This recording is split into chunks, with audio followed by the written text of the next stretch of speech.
भदोही औद्योगिक विकास प्राधिकरण बीडा का मामला बड़ी तेजी से तूल पकड़ रहा है। मामला भदोही के किसान, मजदूर, बुनकर व आम जनता के जीवन यापन से जुड़ा है। भदोही के सभी वर्गों का कहना है कि बीडा भदोही की स्थापना हुए लगभग 42 साल गुजर गए, परंतु मजदूरों, गरीबों व किसानों को कोई लाभ बीडा द्वारा प्राप्त नहीं हुआ। लेकिन वर्तमान समय के समाचार से प्रतीत होता है कि बीडा भदोही द्वारा लगभग 8 किलोमीटर की परिधि में किसानों, मजदूरों, बुनकरों एवं आम आवाम की बस्तियों व कृषि की जा रही जमीनों को उजाड़ने व बेदखल करने का सिलसिला शुरू किया जा रहा है। भदोही से फारूक जाफरी की रिपोर्ट। 8 किलोमीटर के दायरे में 9 जुलाई को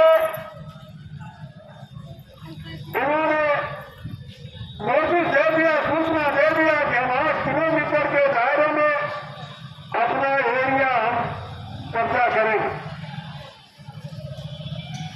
यहाँ से लेकर मोड़ के आगे तक, भदोही से लेकर बरदहा तक, भदोही से लेकर रजईपुर तक और भदोही से लेकर सिद्धवन तक, इसके राउंड में बुराई में चारों तरफ की पहुंच जो है वो बीडा के अंतर्गत आ रहे हैं। अब इसमें क्या होगा, ये बीडा क्यों बनाई जा रही है? इसकी स्थापना 1982 में हुई थी और इनका काम लिखा हुआ है भदोही औद्योगिक विकास प्राधिकरण। ये भदोही में उद्योग का विकास करने के लिए इनकी स्थापना हुई थी, लेकिन कानून के अलावा और कोई उद्योग नहीं लगा यहाँ।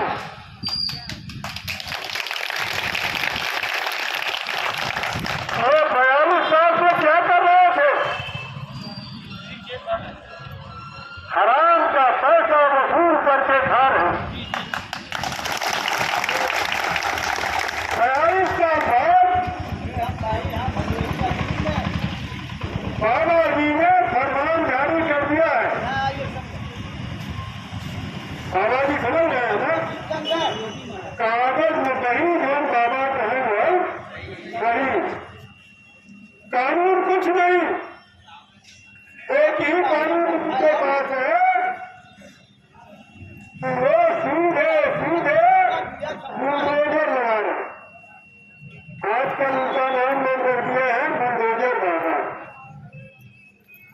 कोर्ट कचहरी वकील से मतलब नहीं है, मतलब उनका फरमान जारी हो जाए तो बिल्कुल धराशायी हो जाए। अब ये 8 किलोमीटर का जो दायरा ले रहे हैं, इसमें छोटे छोटे किसान हैं जो उनका जीविकोपार्जन का यही एक मात्र साधन है। बीडा ने कुछ नहीं दिया।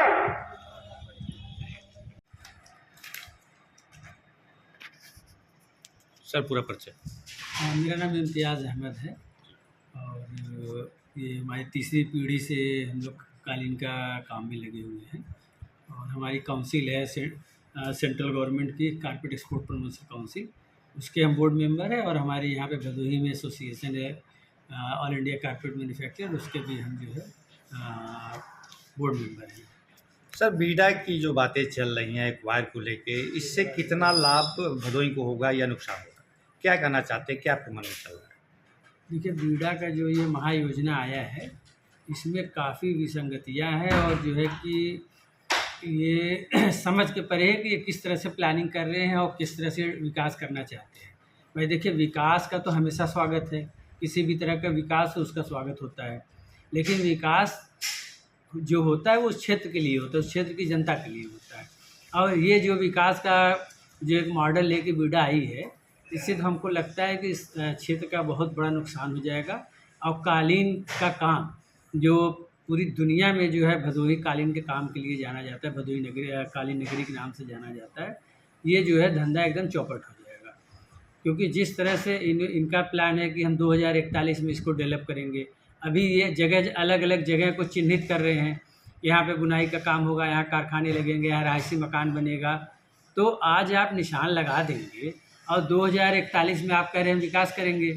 तो हमको ये समझ में नहीं आ रहा है कि आज अगर हमको जो कालीन का जो काम का देखे जो तरीका है कि एक बुनकर जो होता है तो गांव में रहता है और वो वहीं पे अपना बुनाई का काम करता है, उसका कारखाना भी वहीं होता है, वहीं वो अपना खेती का भी काम कर लेता है, वहीं पे अपना गाय भैंस भी देख लेता है और घर गृहस्थी का भी काम लेता है।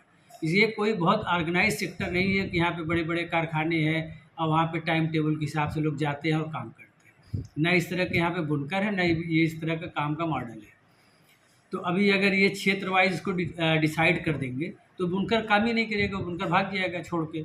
क्योंकि अगर एक बुनकर रहता है, वो रह रहा है मान लीजिए मोड़ गांव में, अब वहाँ से जो है 10 किलोमीटर दूर का आप निशान लगा देंगे कि व्यवसाय से भी यही हो सकता है, कारखाना यही लग सकता है, तो जाएगा ही नहीं, वो छोड़ देगा काम, क्योंकि उसको गृहस्थी भी अपना देखना है। अब उसके अलावा जैसे ये कह रहे हैं कि हम अभी जो है सिर्फ मार्किंग कर रहे हैं, हम कुछ एक्वायर नहीं कर रहे हैं, तो ये तो और ख़तरनाक है कि हमारी ज़मीन है, आपने उस पर निशान लगा के छोड़ दिया कि हम 2041 में हम इसको डेवलप करेंगे और मुआवजा भी नहीं देंगे।